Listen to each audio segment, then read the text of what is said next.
from an engagement that we had with them, and they were citing the very same thing that you have mentioned, that they go to the health centers, there's no sign language, or there is no reasonable accommodation. They go to SAHRC, there is no sign language. They go to whatever service center that is available, there is no ability.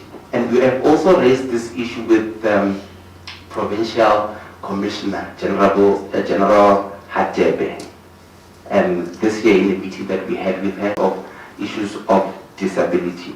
And we also had an engagement with the Department of Health on this issue to say that they need to accelerate disabilities, and also the issue around gender-sensitive service delivery. Thank you.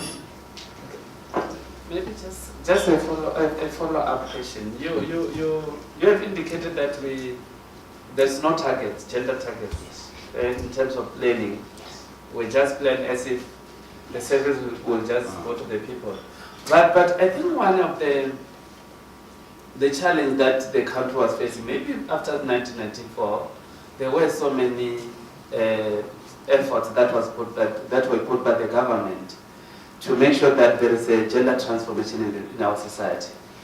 After that, there was a gender mainstreaming programs that were intending to make sure that when you are planning from a gender lens, to make sure that you don't leave issues of gender out of your program. Now we are back to square one. There is nothing that has been said in terms of planning, gender transformation. There is nothing that the government look at those issues from that perspective. But the Commission, what is that the Commission is doing? To make sure that we again conscientize our own leaders, our own government, to get back to the drawing board, to make sure that whenever they are planning to deliver any service, whenever there is employment opportunity, many opportunities, business opportunities, we hold them accountable for not considering vulnerable groups or for not looking at every issue from a gender lens. So what is that the Commission is doing about that? Thank you so much, Provincial. To say that there's been a lot of policy frameworks, a lot of plans on gender mainstreaming, but the challenge that was there, or the disconnect that was there, it was that gender mainstreaming will only come after the planning is done. They would say, this is a plan, now mainstream, which is a problem for me. Because if the plan is already approved, but there are no targets, it means that there is no budget to attempt to implement the plan.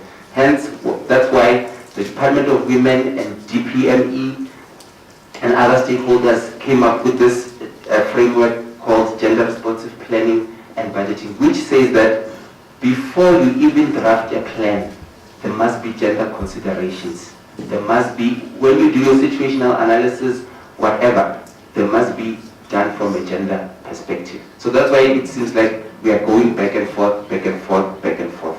And then in terms of what the CG is doing, the CGE also conducts hearings in terms of gender transformation.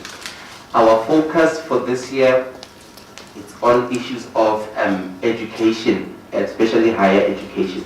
So every year we take on a different theme. So for this year, our focus is on institutions of higher learning, and we also do systemic investigations around issues around health, issues around sex work, and issues around transformation in the judiciary. So that is the work that we are doing around gender transformation currently. And I understand that the work is the areas that we need to attend to are a lot, but in terms of our resource constraints, we are forced to take on different themes each year. So thank you. Any further questions?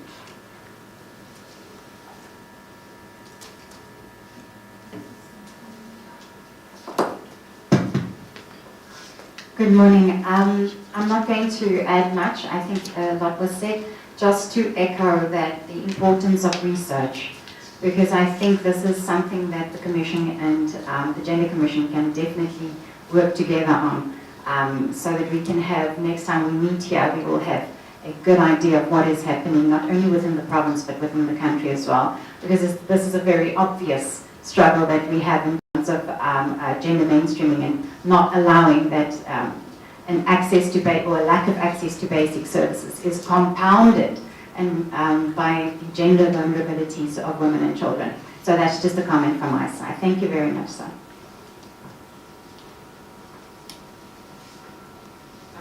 Mr. Mohopong, thank you very much for your time. We have now come to the end of your presentation today.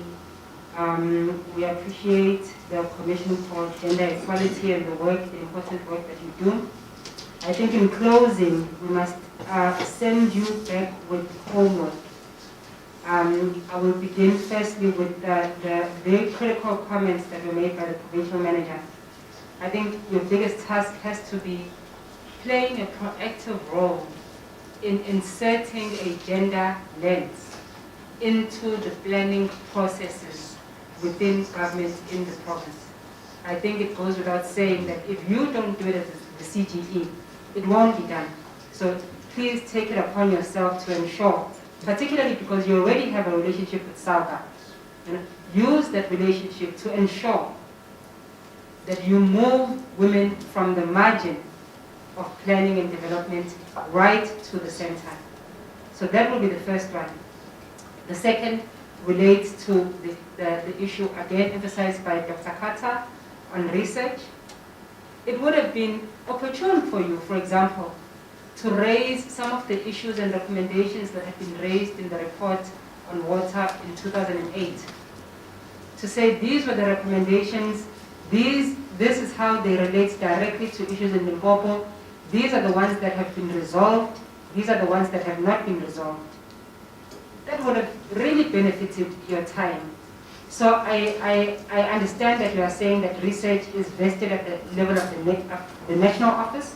Please go back and engage with the national office to lobby that amongst the main priorities has to be a return to this report and an analysis that looks at the recommendations in 2008 and then analyze whether these recommendations have been attended to, who was supposed to attend to them, whether they've attended to them, and if not, what consequences have there been for not attending to those recommendations. And then begin the process of new research motivated by this 2008 report and follow-up. The South African Human Rights Commission is committed to working together with you on this process.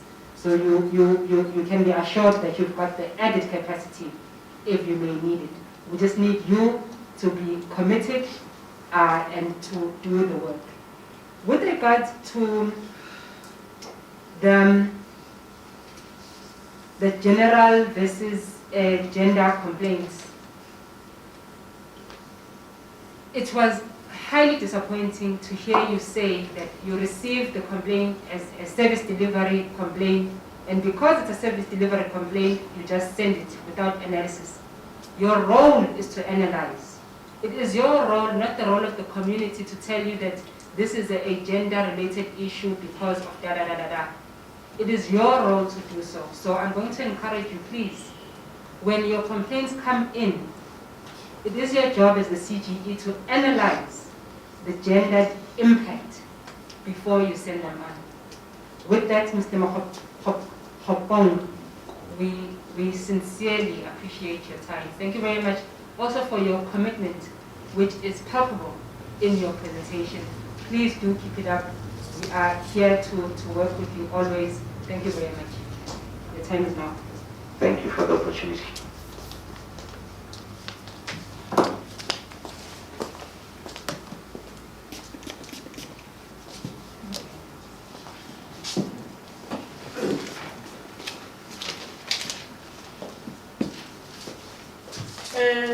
Thank you very much, Dr. Mohopong. Thank you, Commissioner. Thank you very much, Dr. Mohopong. Thank you, Commissioner. And now we are going to take the COPAC, which is virtual. They are going to do a visual presentation with us.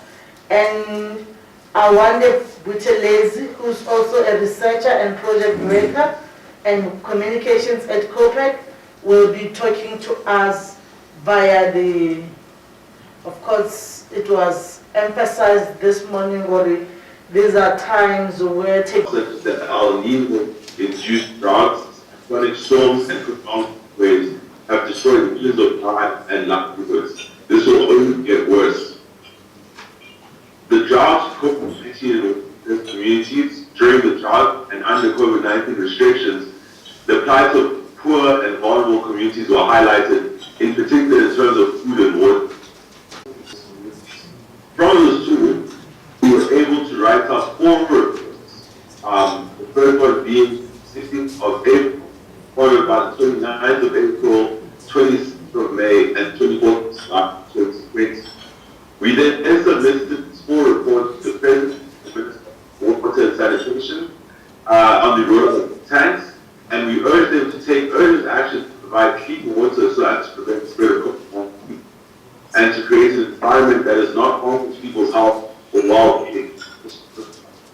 And with one drop last year. Sorry, I'm myself. I don't know if anyone's got their mic not muted.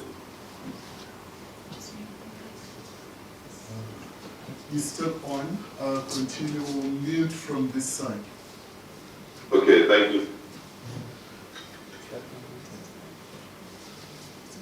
So our online tool showed that 129 communities across the country were water stressed, some for over 3 years. In Limpopo, there were 17 communities listed. The village of Tiani, for one, reported that they had not had constant water supply for the past 10 years, but this year had been the worst, meaning 2020. Community members were then resorting to washing their clothes in the nearby river.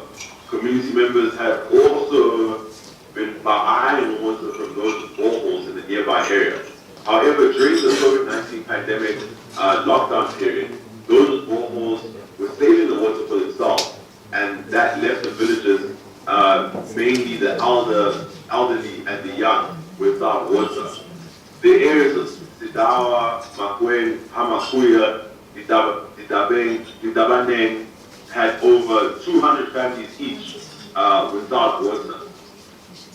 The lack of access was not only due to the drought, but also due to corruption and mismanagement, as seen in other parts of the country, such as the Eastern Cape communities of Mbizana and Davangulu.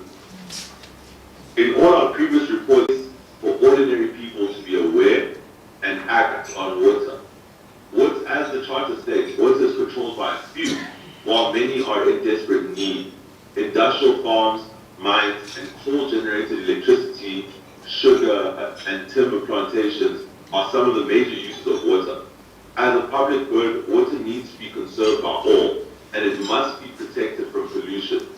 Furthermore, water use has to be democratically planned and effectively regulated while affirming citizens' rights to consume the scarce and precious resource. Water and sanitation infrastructure must be upgraded, managed and monitored to ensure efficient use. Water savings from phasing out coal generation and big industrial scale farming will enhance the water commons. A water-conscious society has to be promoted. Drawing from the Climate Justice Charter, a water policy is being drafted by activists to counter and present policies and institutions which have proven to be inadequate. In addition, there is a need for government to conduct an urgent zero-drop report that can give us a picture of the state of access to water in South Africa. Furthermore, the National Department of Water and Sanitation has indicated that the green drop and blue drop reports will be developed.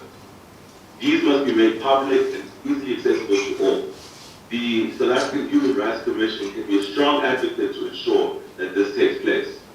The Commission must encourage local governments to connect with activist citizen science groups to ensure that water is being monitored by people on the ground who can hold government accountable for poor water quality. In Limpopo, there are recent studies that have provided a picture on the state of water in the province. It's time for action.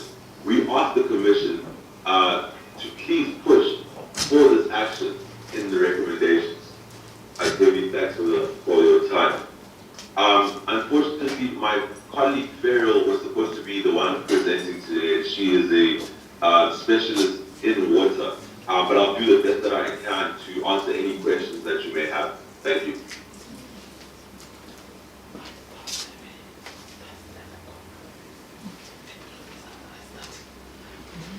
Hi, can you hear me? Yes, we can hear you, Awande. Can you hear us? Thank you very much for your presentation, Awande. This is Commissioner Nduli speaking. We will now, as a panel, just take the opportunity to engage you in your presentation. Before we do, can I just get an indication from you? Do you prefer to take individual questions, or do you prefer to take the round of questions from all of the panel members at once? Can I please take them one by one, as I'm also having difficulty hearing mutually. So I don't want to mix up the questions or get any of them wrong. Okay, great.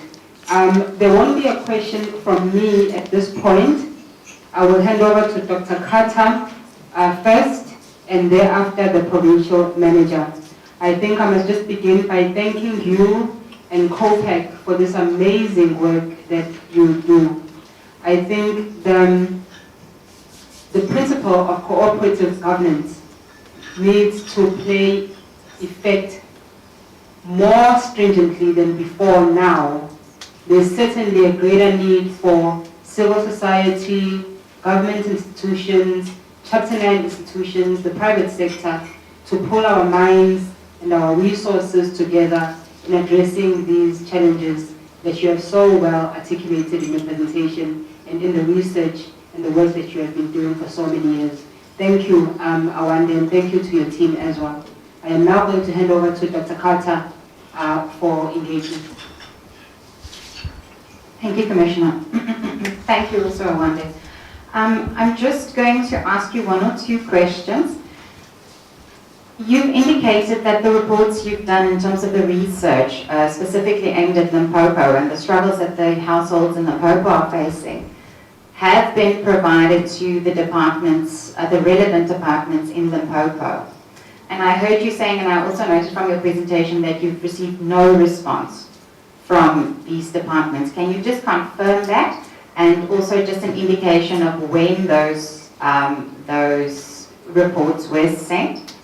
Then the second one that I'm asking you is more of a comment from your side.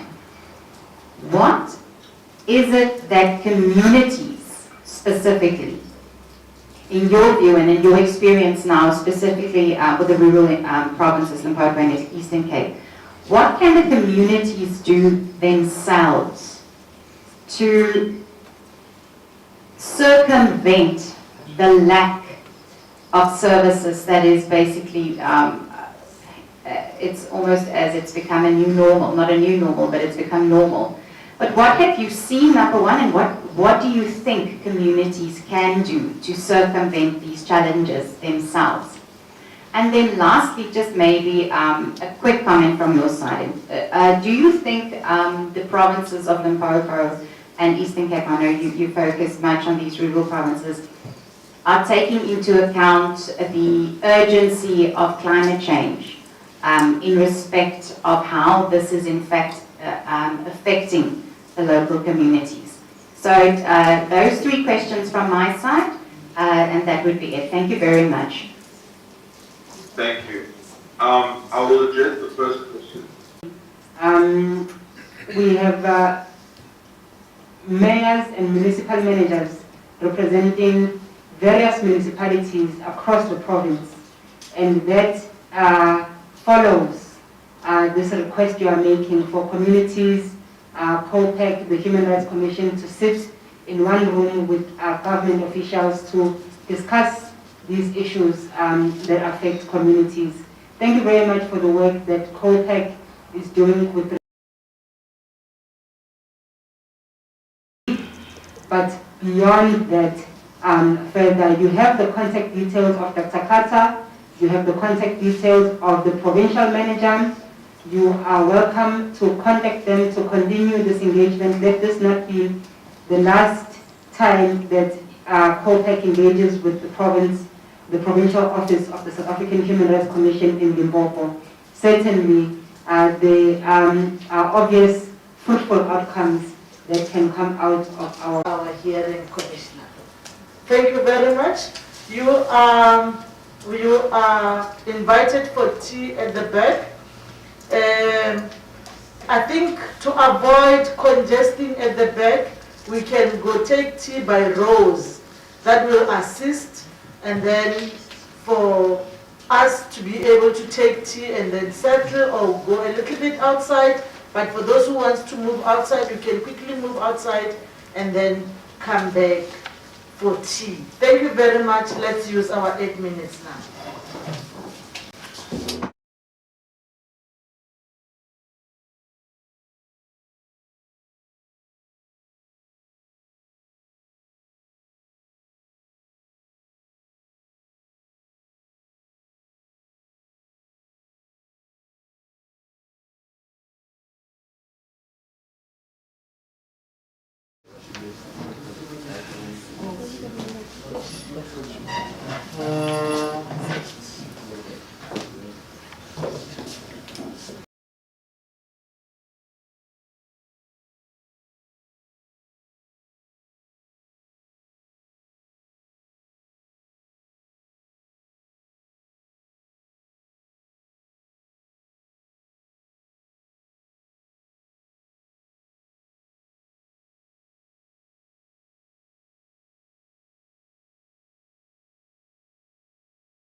Haleni mirata na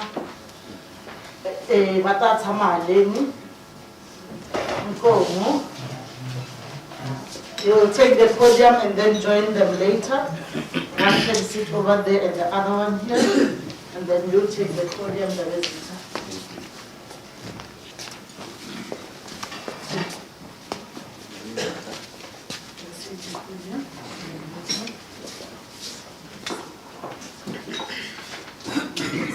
Over there and then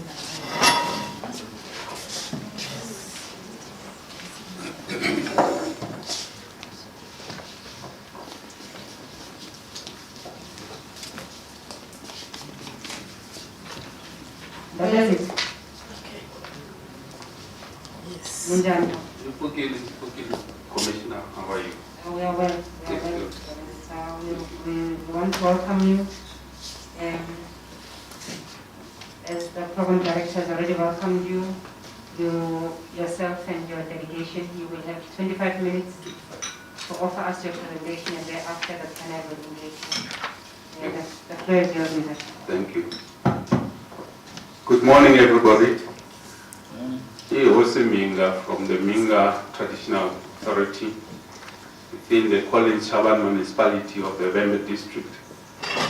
We are bordering the Kruger National Park, for you just to have an idea where we are.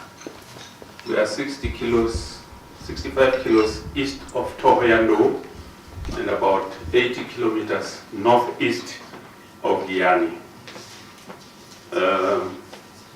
Let me start by saying, before the dawn of democracy, our area was getting its water supply from Malamulele waterworks.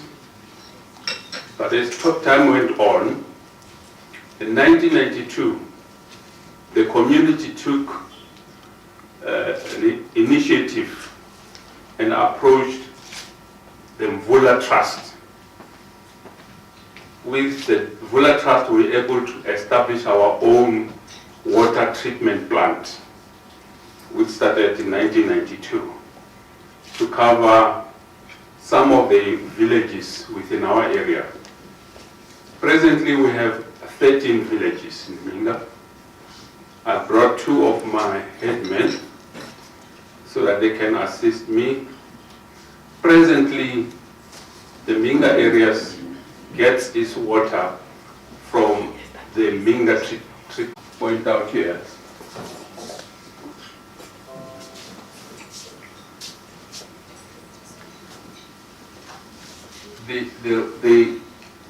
There's the river where we get our water supply. There is a plant here which pumps water to the reservoirs. And the reservoir then supply water to all the villages. But in 1995-96, we established the first RDP housing project consisting of 2,260 units. I think it was the first rural RDP project in the country. This rural RDP project was designed in such a way that all the houses had to have waterborne toilets and its own sewage system. So, as time went on, what we realized that our sewage system had never had its own officials or people working there or maintaining them. So that was the first challenge that we noticed, till today. In fact, that sewage ponds are just ponds in name. They've been vandalized. Even those rubbers that are supposed to keep the water have been stolen. Nothing is happening. There used to be crocodiles there. There used to be fish. People used to go and catch fish from the water pond, the sewage system. But today there is absolutely nothing happening, which is unfortunate. As I have mentioned, that the RDP project which is Mingaville. If you see somewhere it's mentioned Mingaville, is waterborne. Imagine if the whole unit with 260 units with no water. How are those people living? There's not enough bush for them to go and help themselves. So it's a serious, serious challenge. As I've stated, ever since the RDP project was done, there's no maintenance whatsoever. Can you go to the next? Yeah. The water source is the Minga. You can see how big the plant is. Presently treating about 2.1 to 2.5 milliliters per day. The plant has 3 pumps, 2 of which are pumping the Minga reservoir side. And the third one was actually, when the upgrade was done, was pumping water to Halambani, which is another village across the river. But that system has been discontinued. Maybe you should go first before I come to the next. Can you go to the next slide? Yeah, you can see the demand. Actually, what happened in 2014, we approached the Provincial Department of Water and Sanitation for help. And they came to me, they spent about 3 days. They did an assessment. And this was actually the result.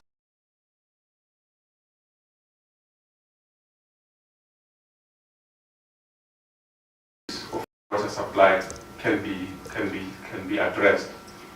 So they did the whole sketch. You can see I've already sent the commission all this documentation. You can have it.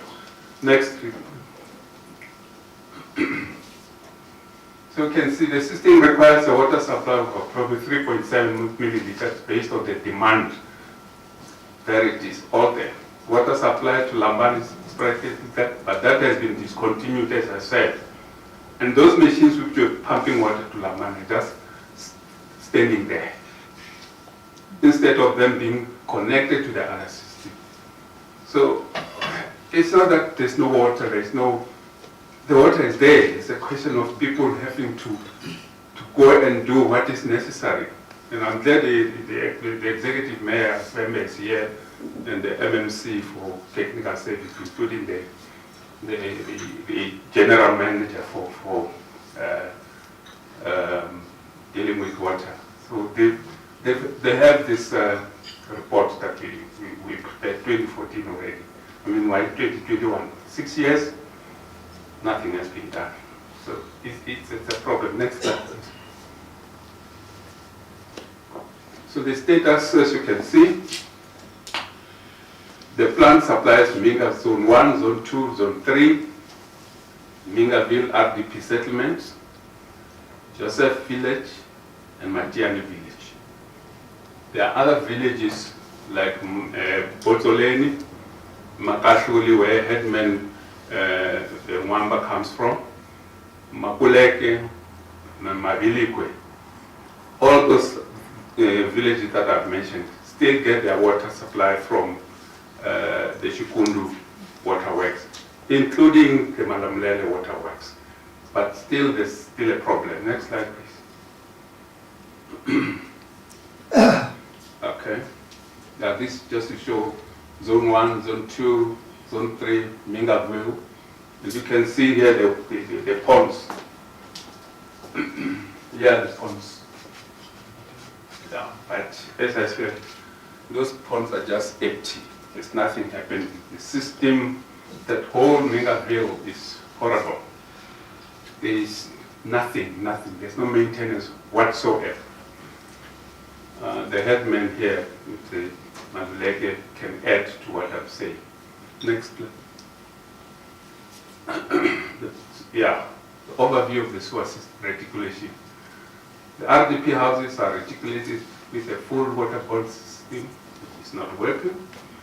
And The staff complement is inadequate. There's no staff. There's nobody working there. I mean, we live here every day. We know, we're talking from experience. There is no staff. Ever since that plant was established, there are no people working there. The people who used now and then go there are those who are working at the purification plant. You know? So the discharge from the ponds is upstream abstraction of the water. It's a terrible system. It's a hell. Because where the water from the ponds go back to the river is upstream.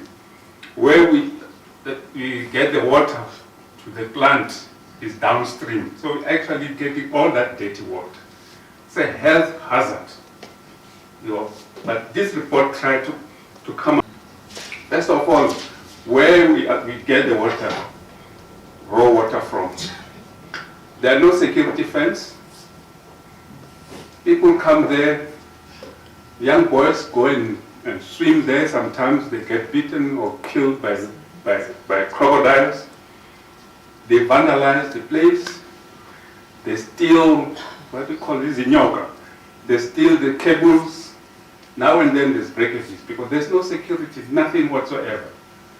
So it's a serious challenge that we're having in Minga. Next slide,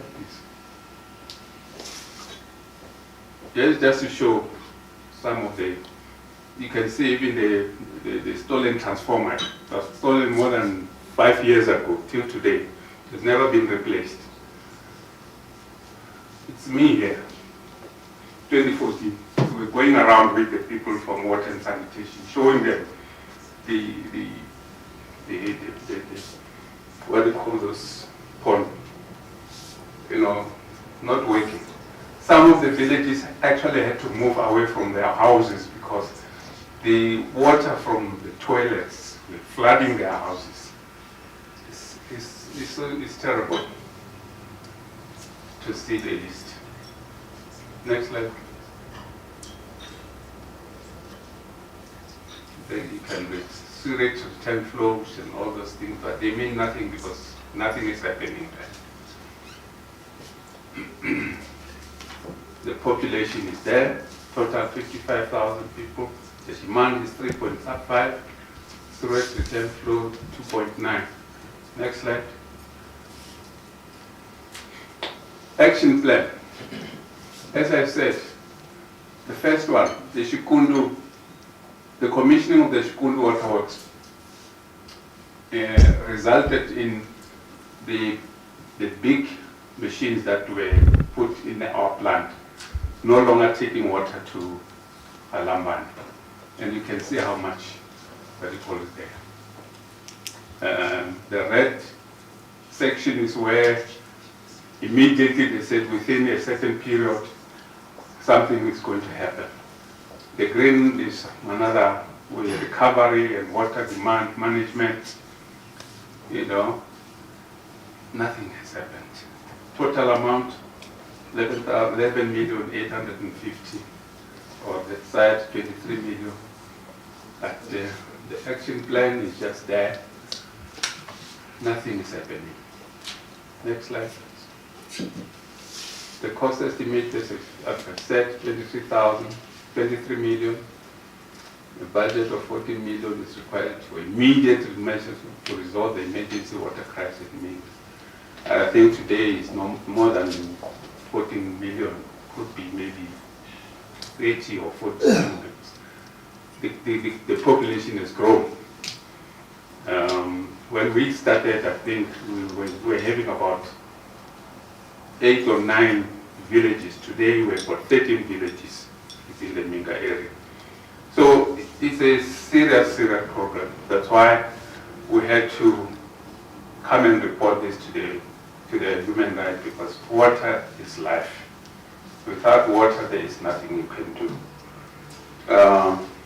Some areas, boreholes have been installed, but very few are still functioning today as we speak. So it's a challenge. We don't know what to do. There's a town that we have been planned.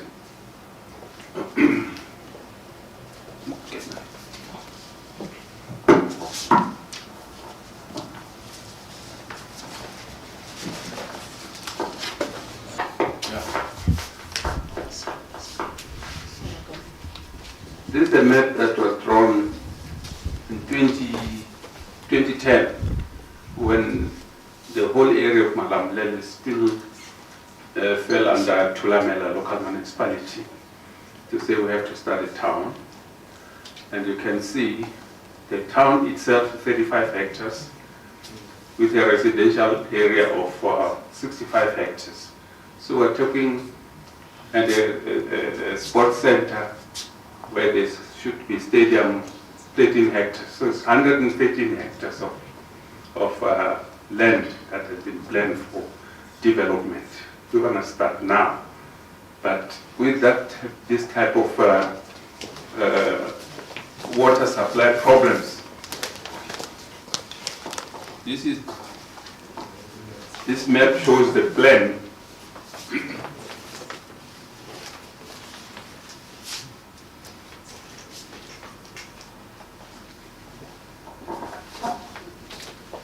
It shows the bulk supply plan for the area. As I've stated, we get water from the river. There's a river there, as you've seen there. And the plant is here, it pumps to the reservoirs. And the plan presently, I think an amount of 7 million has been put to upgrade the plant, the purification plant, put the water up to the reservoir, and then another pump station here so that water can also go to these villages, Joseph and Matia here. But we have proposed, because of the new town development, there should be another reservoir. And to avoid the problem of the ponds, we suggested that there should be new ponds which is below the village, so that the water from the pond mustn't go back to where we abstract. So this is the proposed new area where ponds should be installed. But they say there's no money. But when the district took 300 million to VBS. Collins Chawan municipality took 120 million, put it to VBS. So there is no wonder why there is no money. The other aspect that I don't know if you want to add, you're covered. Maybe in Dunham, you should come and tell them about your area, which is not serviced by the plant, but from another source. Yes. I'm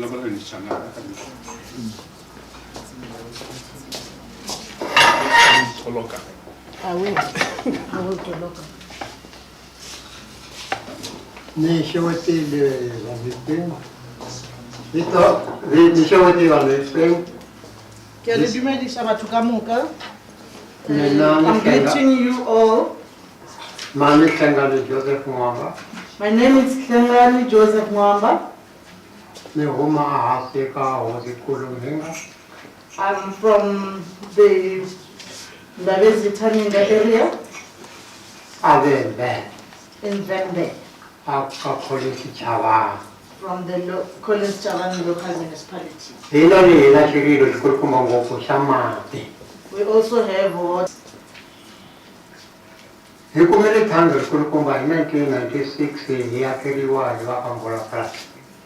We have a very big tank that was established by the Mbula. Oh, in no time they were gone. No test There was no test that we ran for the water. We have two big steel tanks that are there, not working.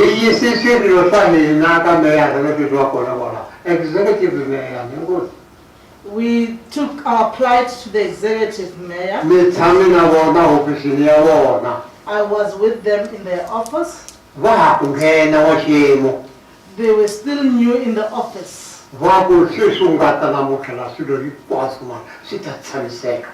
I was assured and really assured that now that I came, I went to things will be, now everything is Just they've sent somebody to come to the village to come and have a sight of everything. We tried to follow up and follow up. We wrote letters and letters and letters. I was given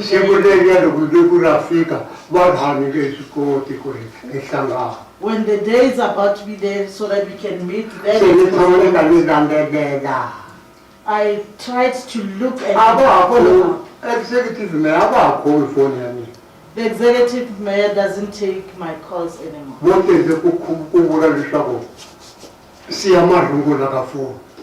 It's just to take the message, it's subscriber. There's no but the calls are never returned. I'm here to report the executive mayor. So that the executive mayor is not cooperating. We take our plights there and our crisis.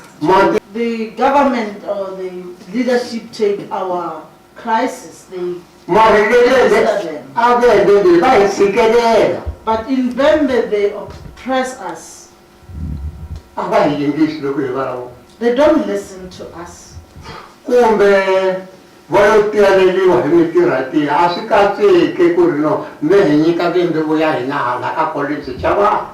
Maybe they've got too much work to do. Is it not proper for you to maybe give us our smaller Kivembe? Because everybody else in our area has water crisis.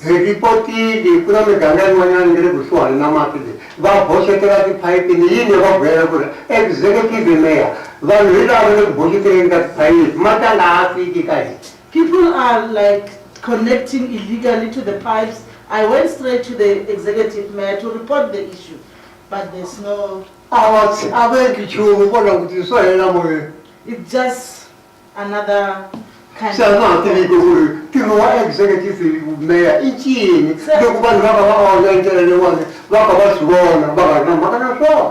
I don't know now what the duties of the executive mayor are, because people are creating problems and challenges. They are breaking down, illegally connecting in their eyes, and nothing is being done.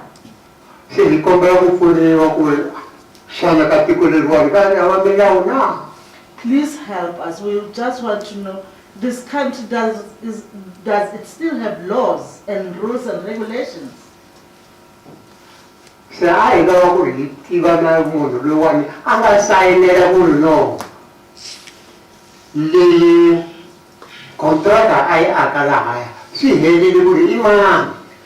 also want to know that the person who signed that the project was finalized, the contract has been completed. Who's that person who signed for those documents?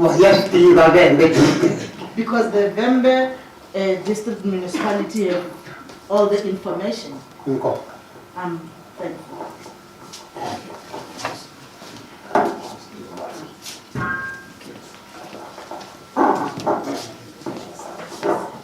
Just two more points that I need to put before you, Commissioners, is that our problem is not only limited to water supply to villages, but also as regards our agriculture. We have a number of irrigation schemes that we want to, or we need to do. But and we applied for a water license, which we granted in 2014. But because of lack of funds, we couldn't start. Up to now, we haven't started with the irrigation process. But every month we get billed by Department of Water and Sanitation. As I'm speaking, I think our bill is more than 2 million that we have to pay. I'm fortunate being one of the traditional leaders that have been invited by the Msipa Foundation And they have a program where they assist rural communities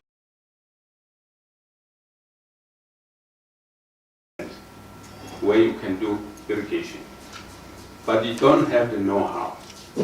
So please forget to say, where do we get 2 million to go and pay water and sanitation? We have never even extracted a bucket of water from the river. I think we are now being denied the right to start irrigation scheme by laws which don't take seriously the plight of the communities. So I plead with the Human Rights Commission. I'll send you the correspondence that we've had. Secondly, the water license says you cannot extract water between July and October of each year. I said, but why?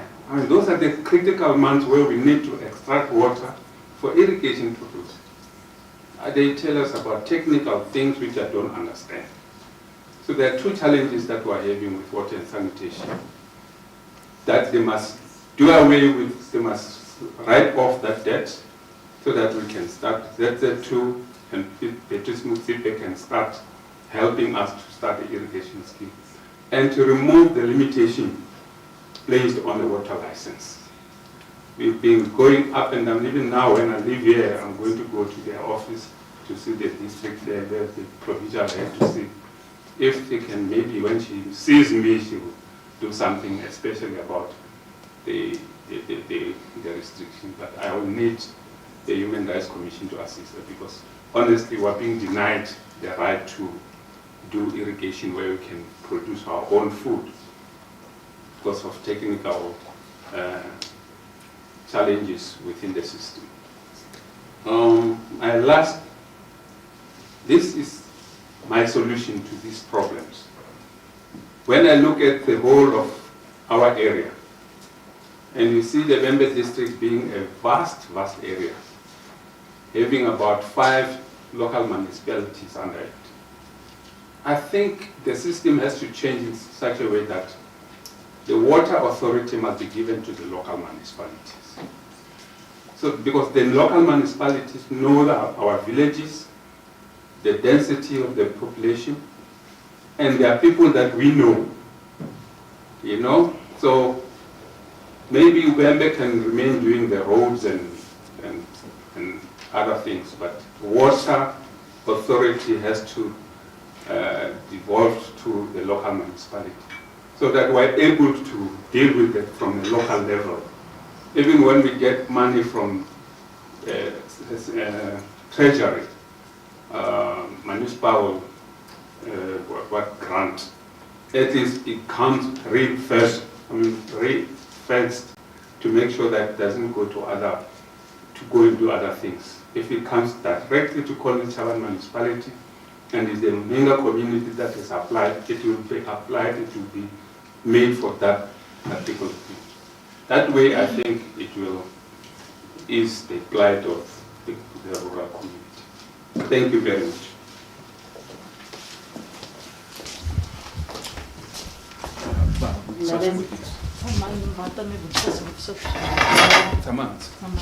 We thank you, Ndade, yourself and your delegation for the time you have taken to come to this hearing and for preparing and presenting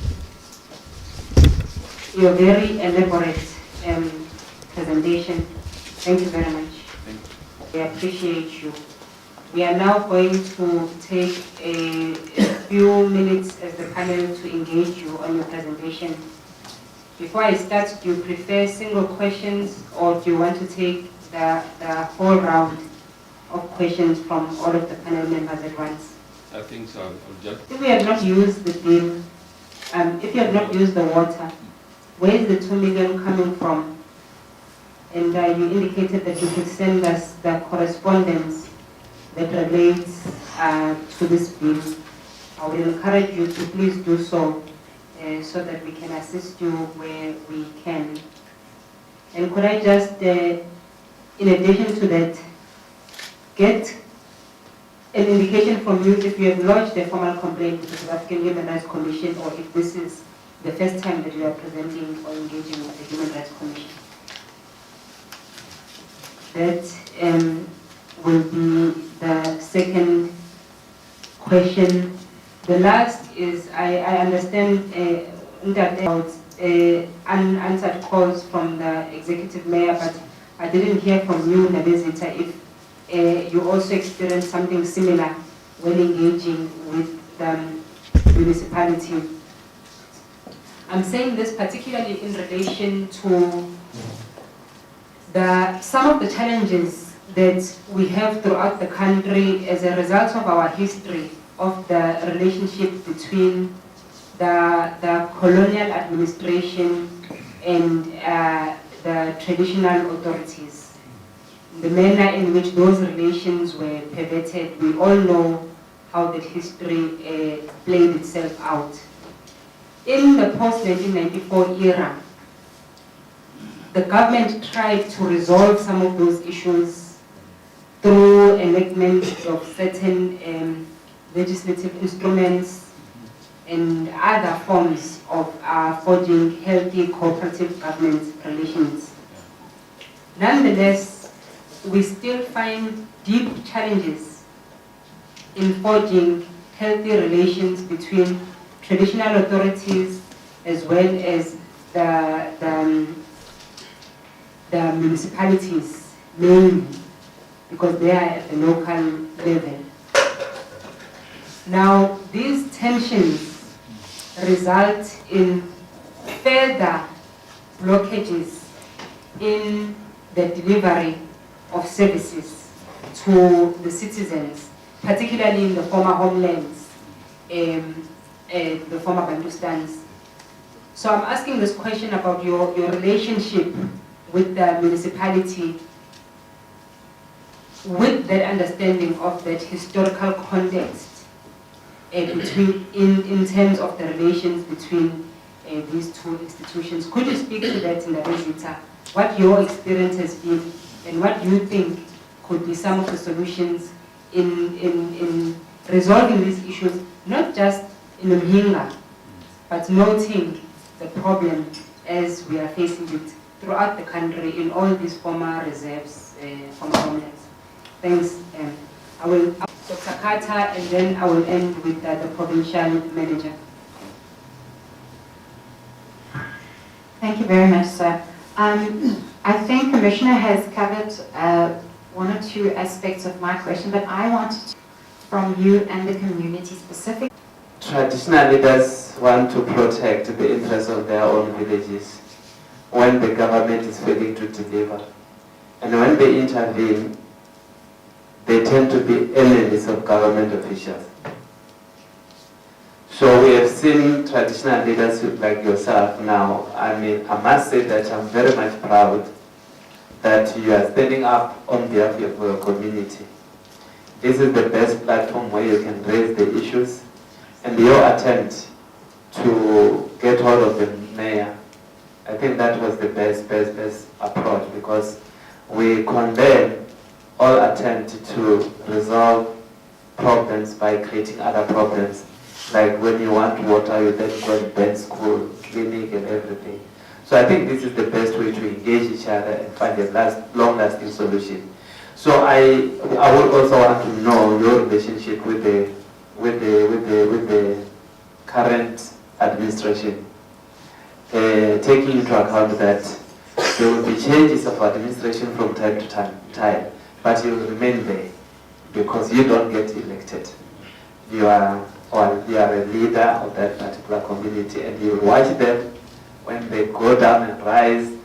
All the time you will be there for them. But my question, I wanted also just to understand the relationship. The issues that you have raised in your last point,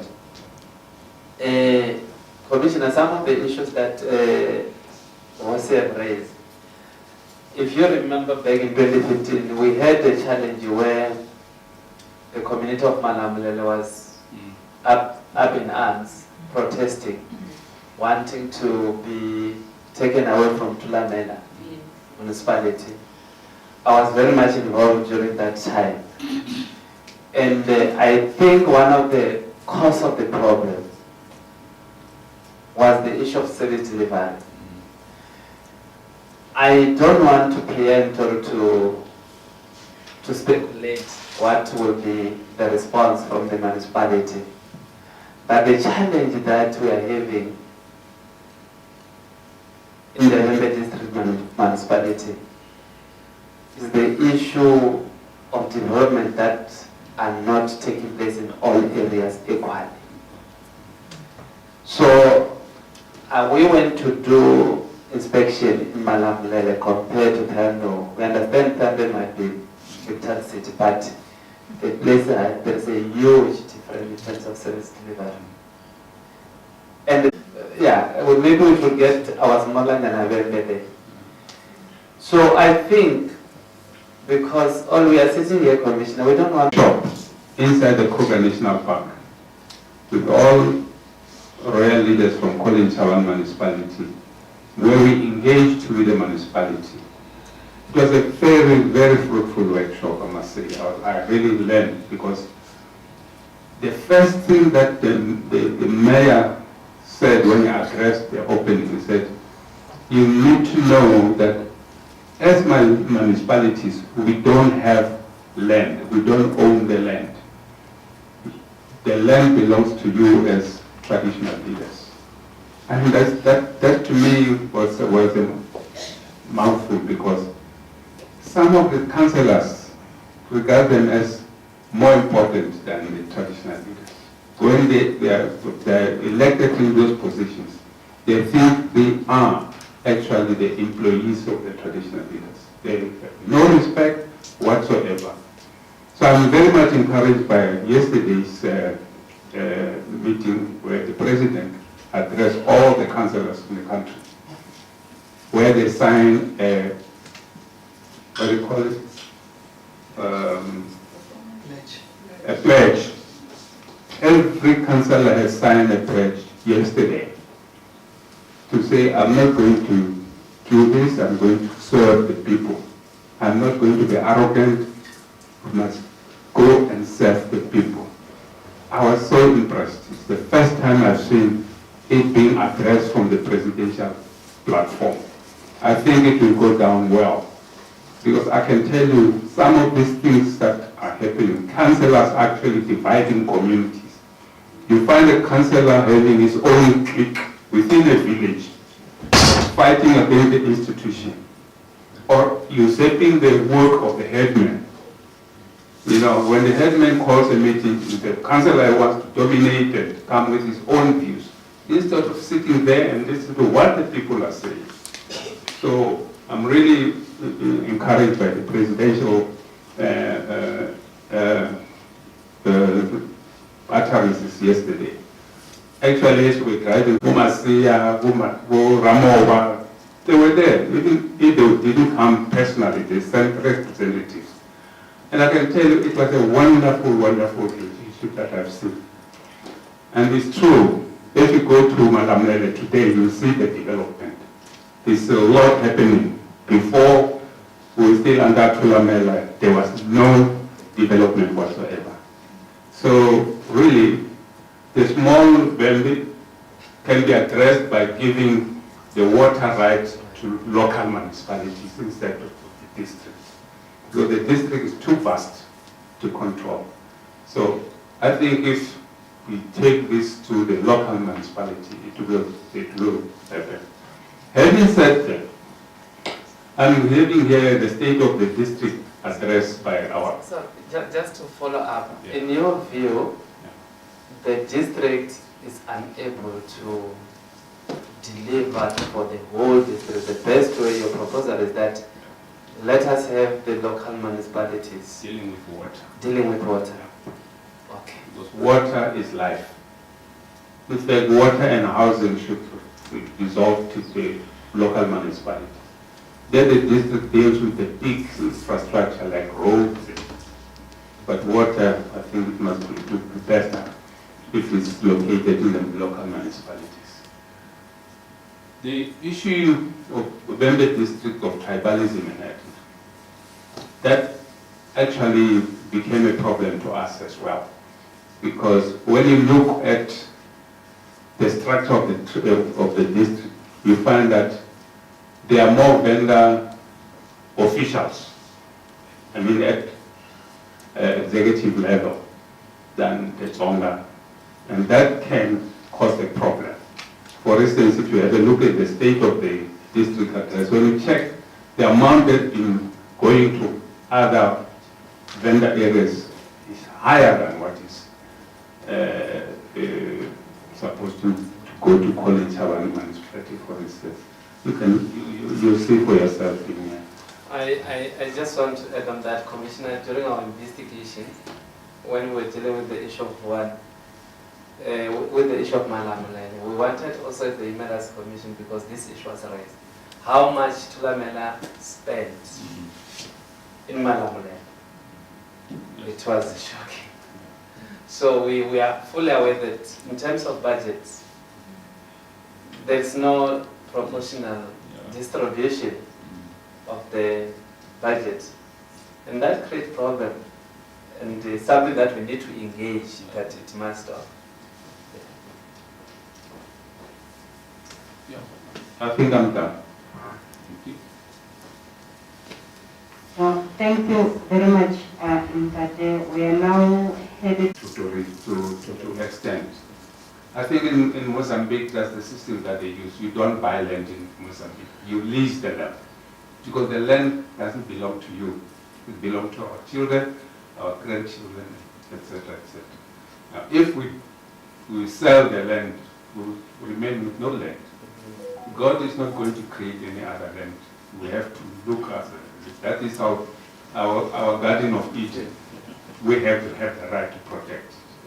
So I think from the Human Rights Commission point of view, as traditional leaders, we really need that land to be transferred to the traditional authorities. Thank you very much. It's now 12 o'clock and our time is officially over. Thank you very much. That is it.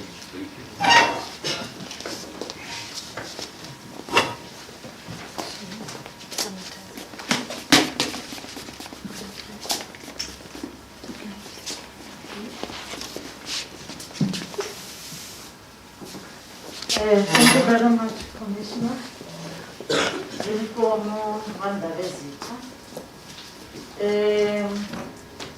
Commissioner, allow thank you, Program Director. Good afternoon to everybody. Good afternoon to the Human Rights Commission panel. Commissioner Dooley, Mr. Mabidula, my long-time colleague, and Dr. Carter. Also honoring Mohosi Ninga and all other traditional leaders and all other leaders of society who are here today. Firstly, let me apologize that Advocate Matimulani, as the head of the office, was supposed to have been here to make this presentation, but he has got another engagement in Pretoria. Our head office just started today with a strategic planning process where he is needed to represent the province. Be that as it may, I think I'm quite capable of making the presentation on behalf of the office. Let me start off by saying that Commissioner, somebody once said, whether it was a prediction or whatever it was, that the next world war would be fought over... Mr. Makabu?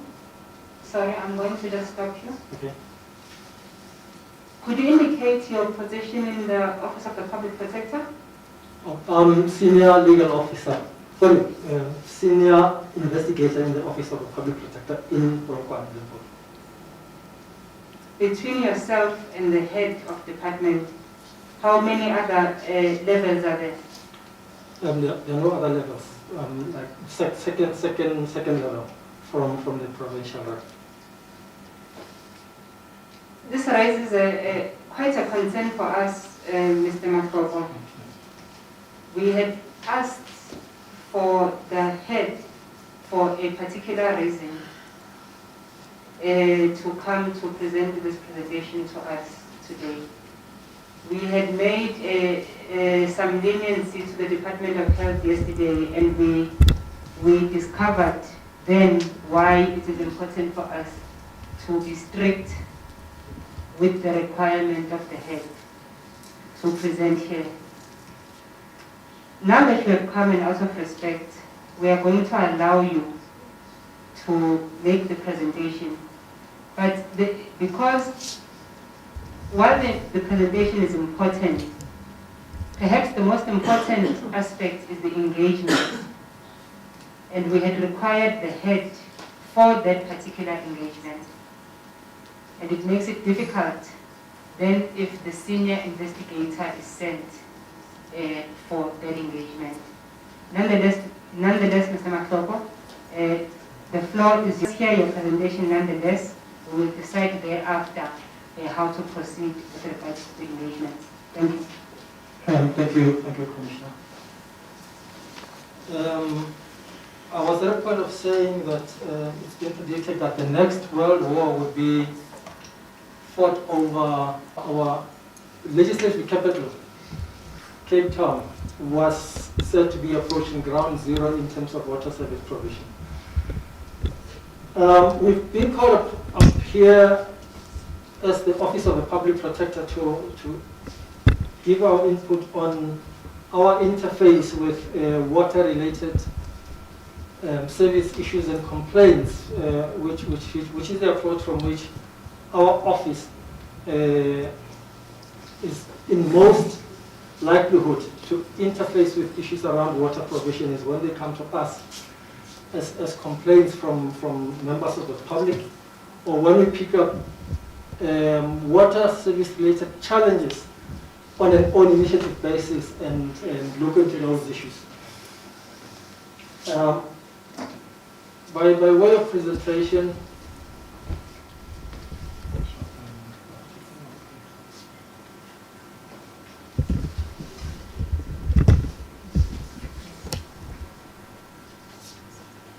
just on this slide, we've been called upon to talk a little bit on the impact of maladministration, stroke corruption on water services in Limpopo.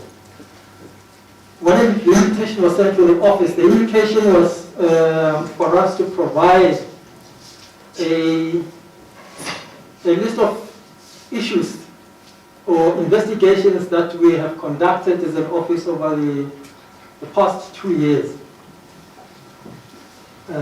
relating to this. Let me just indicate that given the advent of the COVID-19 in the beginning of 2020, we have not been able to receive as many complaints as an office as we used to do in the previous years, given the various restrictions that were imposed county-wide. For instance, most of our complaints that we received would come in through walk-in complaints of people coming into the office and sitting down with staff and registering their complaints. Given the restrictions, that type of receiving complaints was completely thrown out the window. We had to rely on modern technology in order to receive complaints. Hence, you will see as I present that in the past year and a half, past 2 years, we have received a very, very limited number of complaints. But be that as it may, over the years, we have received a fair share of complaints related to water service provision in the province. Now, just to talk to the topic a little bit relating to maladministration and corruption, which really constitute the core of our mandate as an office. These are just definitions, simple definitions of the two terms, maladministration and corruption. In terms of our mandate, we are called upon to investigate any conduct in state affairs or in the public administration that is alleged or suspected to be improper or to result in any impropriety or prejudice, to report on that conduct and to take appropriate remedial action. This is in terms of Section 182 of the Constitution. Now, in terms of our own Public Protector Act, which further expands the mandate of the office, it says the Public Protector's Office shall be competent to investigate on own initiative or on receipt of a complaint, any affairs of government, abuse of or unjustifiable exercise of power, unfair or improper conduct emanating from state officials or state institutions, undue delay by a person performing a public function, as well as corruption. The other, you might even possibly die therefrom. Now, when people do not have access to clean water, which is a basic human right in terms of our constitution, it entrenches poverty, it entrenches suffering. Maladministration and corruption also retard our development as a nation, because resources that were meant to improve our livelihood are then diverted elsewhere into pockets of people who personally become rich at the expense of delivery or development of us as a nation, as a totality. It also leads to loss of confidence in public administration. People become very, very disgruntled when they expect services from government, but they don't get those particular services. And we see this playing itself out now when we approach the local government elections, with very many independent candidates vying for positions because they are very unhappy with the status quo in terms of our political governance.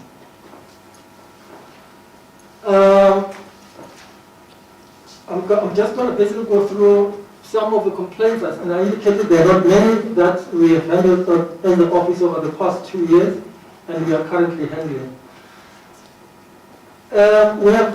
Over the years, we have received a lot of water-related services, especially in the period prior to COVID-19. We've have to deal with a myriad number of water-related service complaints. And our approach has been to focus on what the complaint is about, unless if it's an own initiative where we can then determine the ambit of the investigation that we go into. But for complaints that we receive, we really confine ourselves to what the complainant is raising. And you will see from the spreadsheet of the complaints that we received in the past 2 years what I'm referring to. But either it may, over the past number of years, going back to the era of former public protector, Advocate Madonsela, we have had a hand in some large-scale complaints, which I'm not going to go into details about, because for me, although some of them are still, the issues are still continuing. The Paramount have just indicated to the Nandoni Water Project, as well as the Guyana Water Project, which is still a problem at the moment, because a lot of services have been pumped into this particular project, but still the end product, it's not what people haven't had expected. On a more localized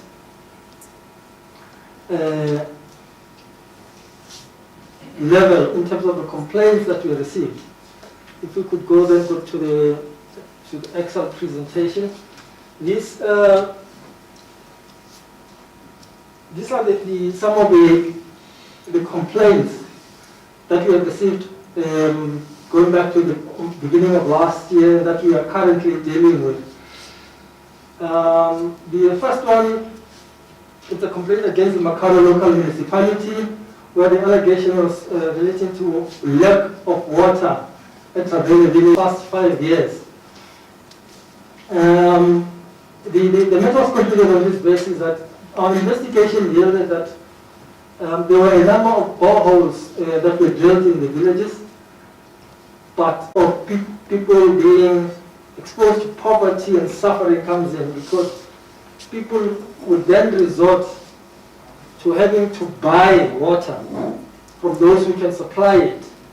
And given the state of our economy, especially in the far-flung rural areas where unemployment is rife, people can ill afford to have to buy a basic necessity such as water, but they are forced to nevertheless. The second complaint related to November district, we can just go a little bit higher up.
time.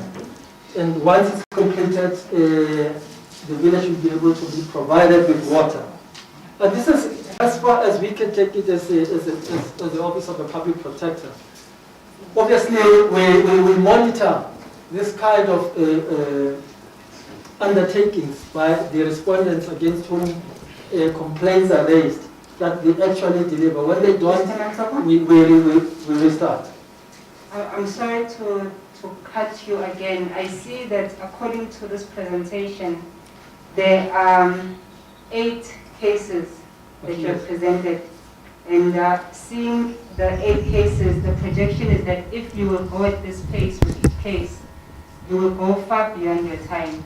So could I ask you to limit your reading of each individual case to just what the case is, whether it was resolved, and if there have been any consequent management, and you don't have to delve into the theoretical issues around what happens if people don't get water, just the case itself, whether it was resolved, and if there was any consequent management, and what specifically, I think what we would like to know is this hearing is what has the Public Protector's Office done in terms of its mandate, particularly with regards to consequence management. And this relates to issues of maladministration. Thank you. Thank you. The next case relates to Collins Chabani local municipality. Again, allegations of lack of water in a particular village over the period. You can just go back to it so I can just read the last column is the current status of the matter, what is the water as promised. Can we move on to the next one?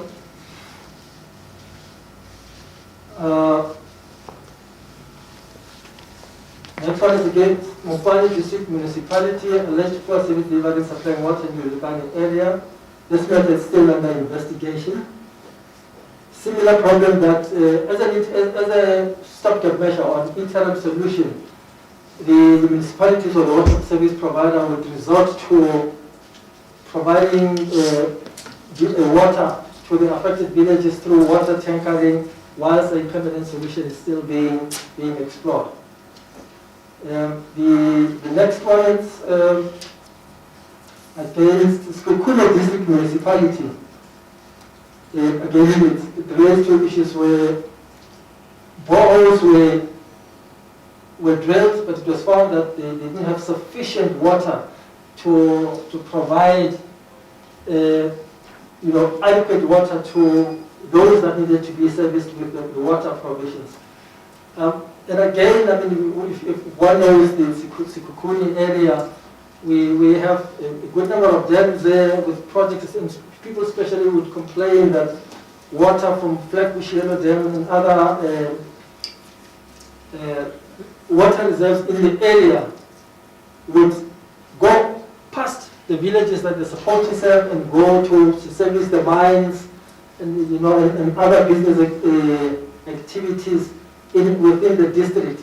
And this is still a problem that I think together with the Human Rights Commission we need to look into in terms of bulk water service structures that are in place but are not serving the people within whose areas they are located, but the water is being directed elsewhere. Can we go to the next one, please? Against the local municipality, again, issue of providing water to a particular village, Serapis in this case. This particular matter is still the first still under investigation, and we will deliver the outcome once the investigation is completed. Can we move on to the last two? Polokwane local municipality. Again, the issue of drilling boreholes which are found not to be able to provide the kind of water that would meet the needs of that particular community, or the water reserves in the boreholes is not adequate. It's still under investigation, including the last one against Capital District Municipality. Also, the matter is still under investigation. Mr. I'm sorry, our time with you has ended, but I do see that it was at the end of your of the list anyways. So I'm going to maybe ask that we stop here. That's fine. And then we give time for engagement. Thanks. Thank you. Thank you so much.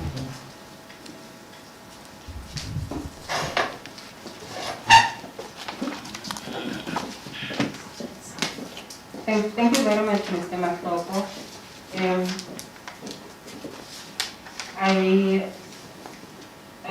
On behalf of the South African Human Rights Commission, we would like to thank you and to thank the Office of the Public Protector for what that we are doing, because this has been with us for a long time now. I think it's, I don't know how many years, I think it's from 5 years back, the money has disappeared. What is the public protector is doing about that? Maybe just to share with us, I really want to know that. The other one, maybe we will engage further, because there are cases that we feel we should refer to the public protector, but we have been doing that. But we come across a lot of maladministration. And if you were listening, even yesterday, it's unfortunate that you only arrived today. But if you were to listen to the presentation from the public since yesterday, all fingers point to maladministration and corruption as one of the factors that makes our people not to get water. There were projects that were mentioned by our people here. I think even the Zita have raised the issue of money that is already spent. I think those are the issues that the reason why we invited public protector. We think that maybe separately you can engage those respondents, then take up those cases. Because obviously when they come to the Human Rights Commission, we look at how those people can get water speedily. But the issue of corruption, it also falls within your mandate. And we think that you can work with Zita. There's information that he shared with us about 2 million, that is 6-7 million that has already been spent, disappear, but people still do not have water. The project that he mentioned, people being promised that we are going to have a township or a city, everything in the papers, then we don't know what is happening. So I think as the public protector, you can follow up on those issues. Yeah, I think that is my comments. And I will expect you also just to comment on the Gian Water project issue. Okay, thank you, Mr. Mabidula. With relation to the Gian Water project, it was our office that looked into the matter, and in collaboration with the SIU and other crime-busting institutions. When it comes to issues of corruption and criminal elements relating thereto, we would then refer those to institutions that would deal that are geared to deal with criminal elements relating to maladministration and corruption. But yes, we collaborated with the